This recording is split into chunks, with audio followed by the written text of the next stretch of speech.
Film diawali seorang pria bernama Fletstrom mencoba memaksa masuk ke dalam panti jompo, namun dihentikan oleh penjaga dan hingga akhirnya dia dibawa ke pengadilan. Fletstrom dia hanya ingin menemui ibunya yang saat ini tinggal di panti jompo.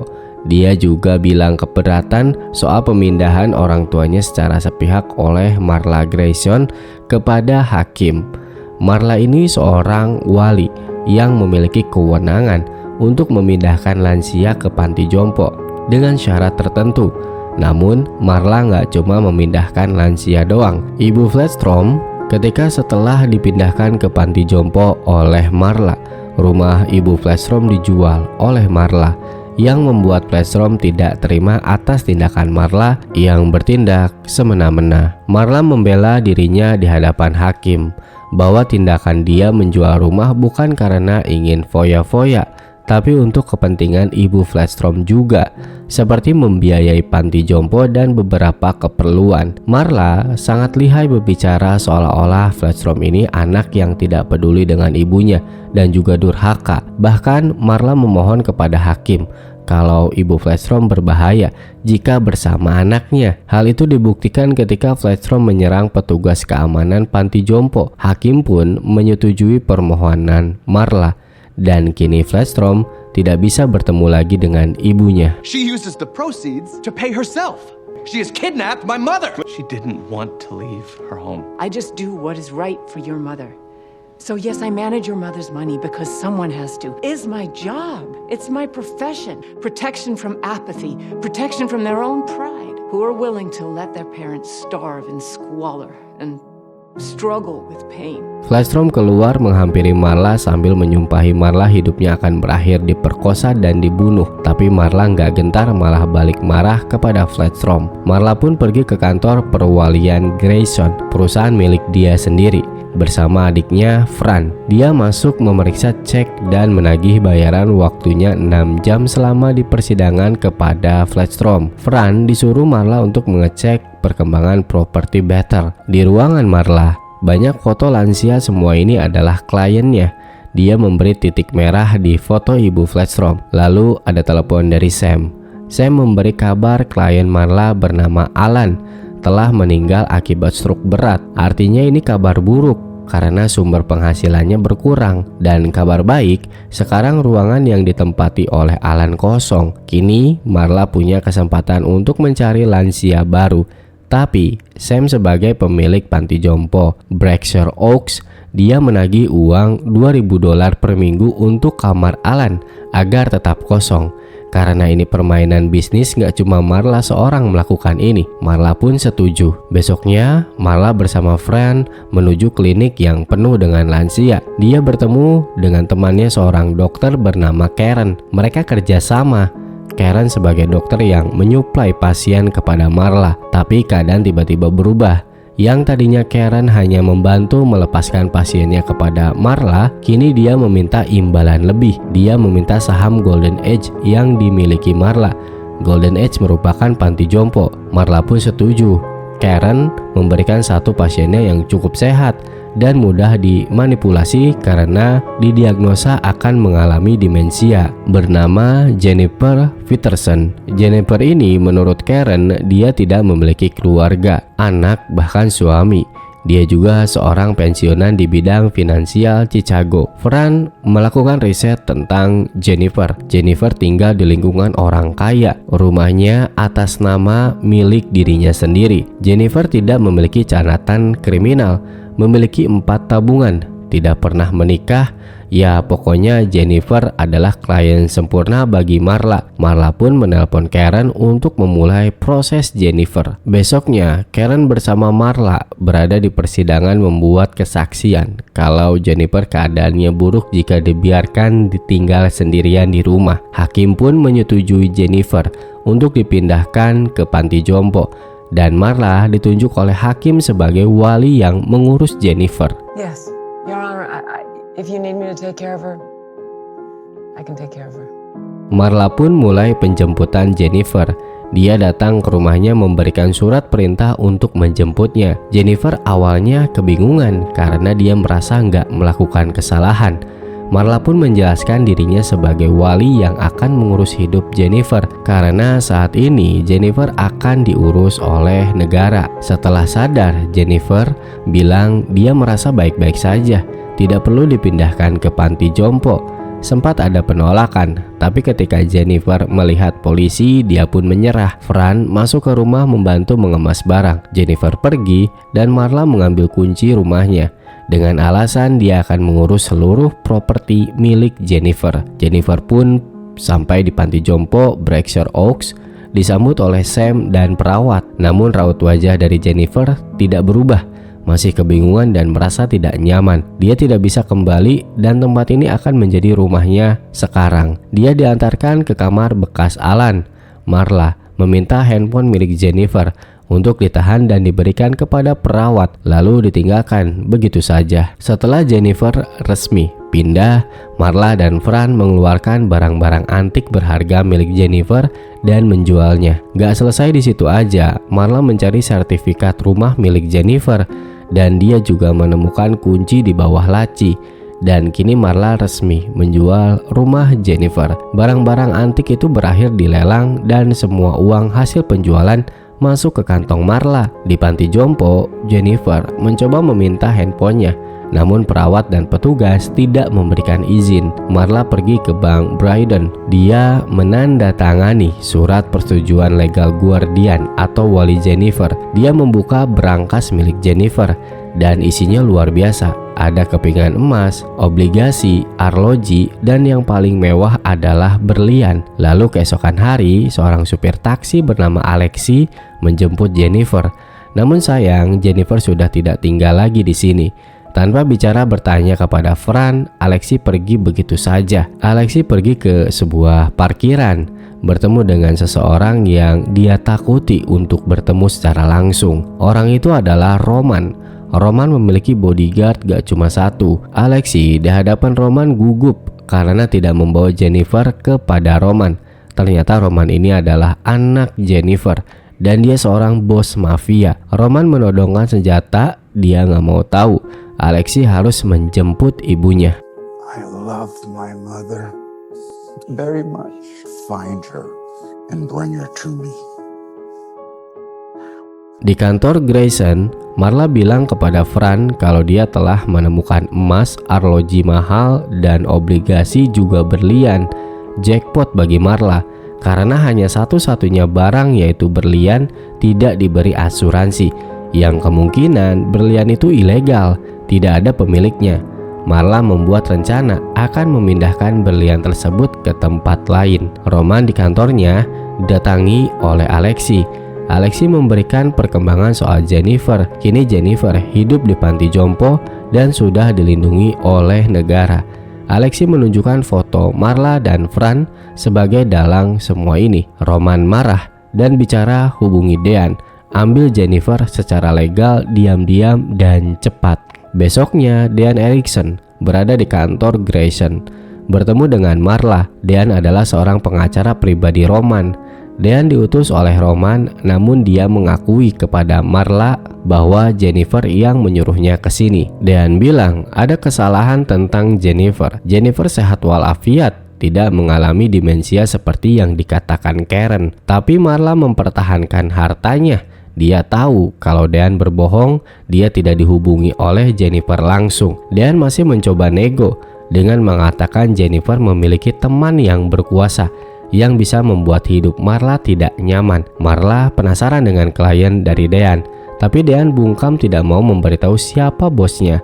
Dengan tawaran terakhir, Dean memberikan $300.000 untuk melepaskan Jennifer, tapi Marla menolak. Dia meminta $5 juta. Dengan tegas, Marla jika tidak mendapatkan yang diinginkannya, dia tidak bisa menerima yang lain. Dean pun pergi. Marla ngobrol sama Fran. Fran menyarankan untuk mengambil tawaran Dean, tapi Marla tidak ingin menyia-nyiakan kesempatan emas dia. Dia merasa nggak takut meskipun mendapatkan ancaman, karena dia sendiri nggak cuma sekali dapat ancaman, tapi ribuan kali. Dan juga Marla ini orangnya ambisius.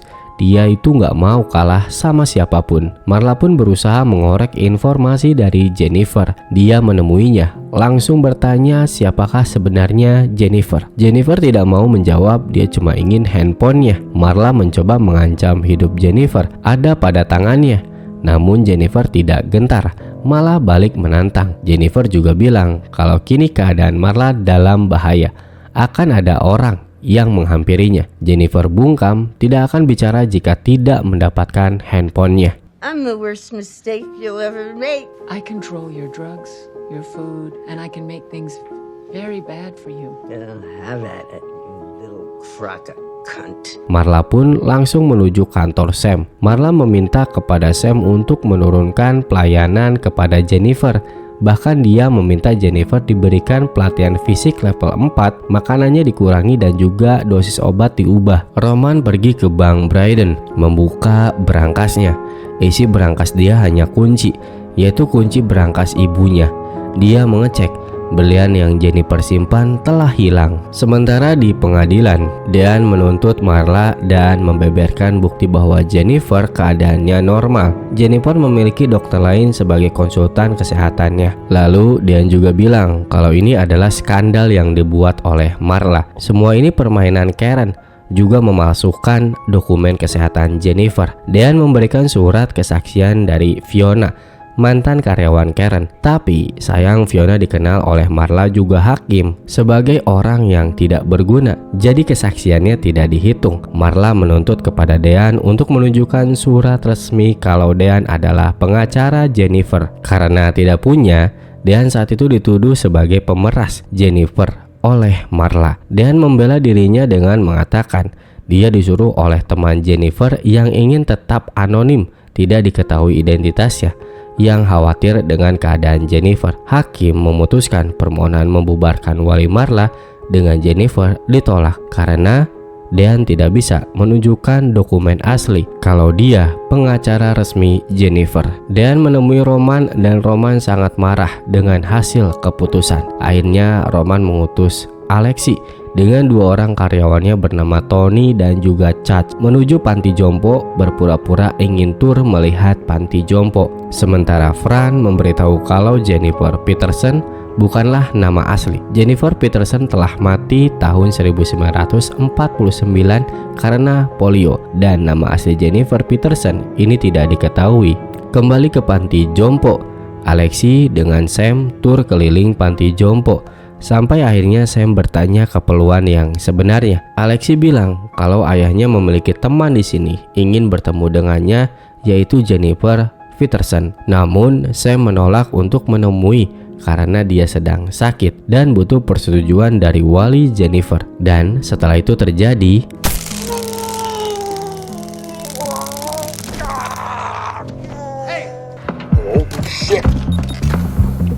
Lock it down.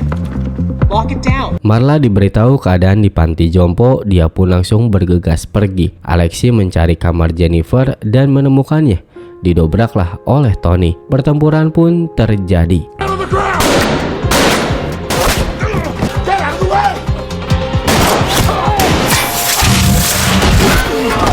Marla sampai di panti jompo. Alexi berhasil membawa Jennifer. Dia menodongkan senjata kepada perawat untuk membuka pintu saat di luar. Sayang, Alexi ditangkap oleh Fran. Juga polisi berdatangan. Jennifer yang lari menuju mobil Roman, dia tidak berhasil dan dikembalikan ke panti jompo. Alexi ditangkap polisi dan diinterogasi. Cuma dia nggak jawab apa-apa. Flo yang menginterogasi Alexi sebenarnya sudah tahu siapa dia sebenarnya. Alexi pernah dipenjara. Dia punya saudara bernama Nicholas, mantan brigadir di mafia Rusia. Nicholas sudah tewas 7 tahun bersama bosnya yaitu Roman. Mereka ini telah dinyatakan tewas, tapi ternyata Alexi masih hidup. Roman di kantor memandang foto dia bersama ibunya, lalu menelpon seseorang. Dia bilang butuh sesuatu. Singkat cerita, di klinik Dr. Karen ada seseorang yang menunggu Karen.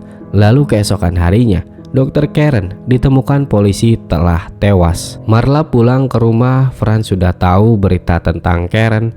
Dia sudah bersiap-siap untuk kabur dan menyuruh Marla juga mengemasi barangnya. Marla masih gigih, dia masih penasaran siapakah sebenarnya Jennifer ini. Jennifer dengan tenang, dia sudah tahu kabar Karen, hanya bicara, "Kau selanjutnya." Marla yang tak gentar malah menantang Jennifer, dan setelahnya, Or whoever the hell you really are. You're gonna die in here. kejadian pencekikan itu terekam CCTV. Marla ke pengadilan mengajukan pemindahan Jennifer ke rumah sakit jiwa. Marla menunjukkan hasil medis Jennifer yang menunjukkan delusional, paranoid, dan kejam. Permohonan itu pun disetujui oleh hakim. Dan akhirnya Jennifer dipindahkan ke rumah sakit jiwa. Malam hari, Marla dan Fran sampai di rumah baru.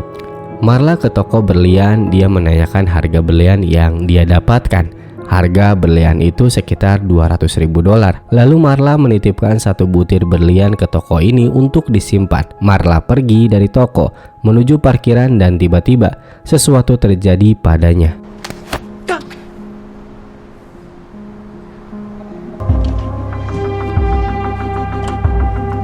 Dan sementara Fran berada di rumah sedang mengambil paspor milik Marla juga dirinya. Tiba-tiba ada orang yang memecahkan kaca lalu masuk ke rumah dan mereka memukuli Fran. Kita berpindah ke tempat anta berantah. Marla keadaannya diikat di kursi. Dia diinterogasi, sempat juga disekap oleh plastik. Tapi Roman punya tujuan lain. Roman bicara soal berlian juga ibunya. Marla telah mencuri sesuatu yang berharga dalam hidupnya. Roman mengancam akan membunuh ibunya jika tidak memberitahu keberadaan ibunya juga berlian. Tapi Marla tidak peduli. Bahkan di sini Marla tidak menunjukkan rasa takut sama sekali kepada Roman. Marla malah meminta uang tebusan $10 juta jika Roman ingin tahu keberadaan ibunya juga berlian yang Marla curi. Lalu hingga akhirnya Roman memerintahkan anak buahnya untuk melenyapkan Marla dengan detail dan bersih tanpa meninggalkan jejak.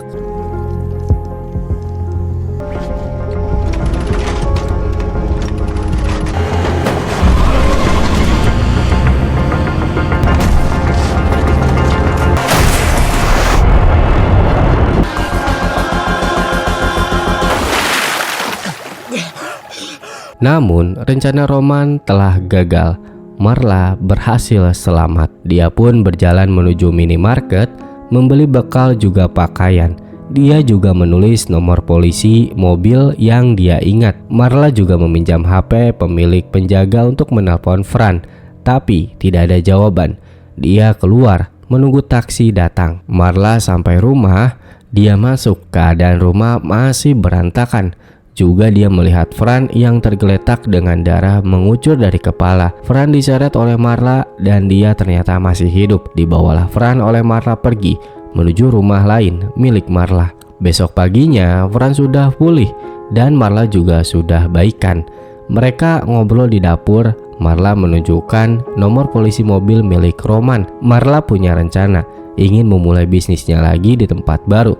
Dan dia juga sambil mengambil sisa berlian yang dia taruh di tempat teh. Tapi sebelum memulai bisnis baru, dia memiliki rencana untuk menyelesaikan masalah dengan Roman agar tidak dihantui oleh bayang-bayangnya. Malam harinya setelah mereka melacak nomor polisi mobil, ditemukan salah satu alamat tempat rumah biasa dan Marla pun ke belakang rumah. Terlihat supir Roman di dalam. Marla menyelinap masuk ke garasi mobil dan mobil yang dia temukan sama persis dengan nomor polisi dia ingat. Tiba-tiba sopir Roman ke garasi.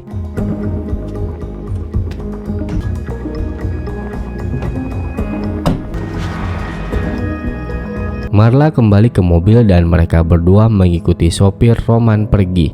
Singkat cerita, sampailah di suatu tempat. Sopir Romano menuju tempat parkir.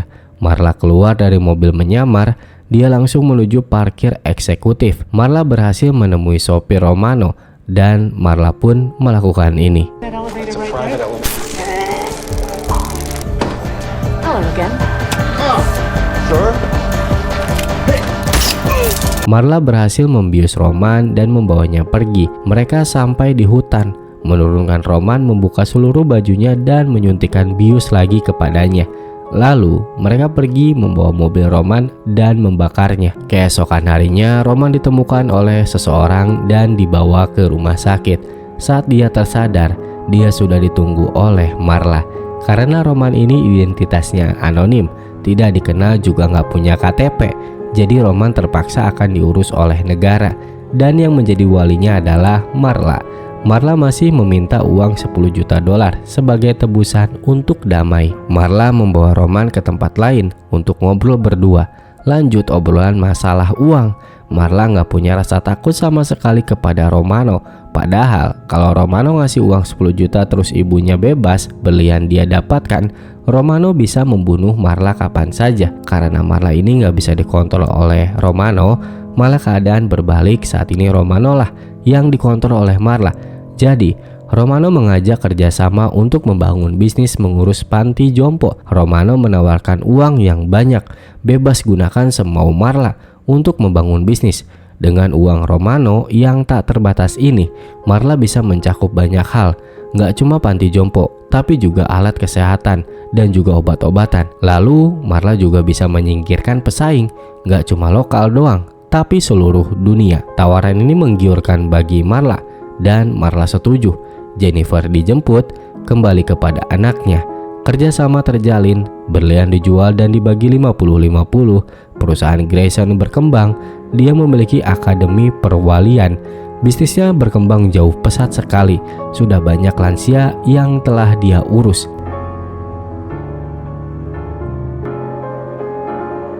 All it takes is hard work and the courage and determination to never give up. Singkat cerita, setelah semuanya berjalan lancar, kini Marla menjadi salah satu orang terkaya di dunia. Marla keluar dari kantor dan dia bertemu dengan Flatstrom. Lalu Flatstrom menembak Marla dan dia pun tewas di tempat. Gua Angga, sampai jumpa di video selanjutnya. Terima kasih.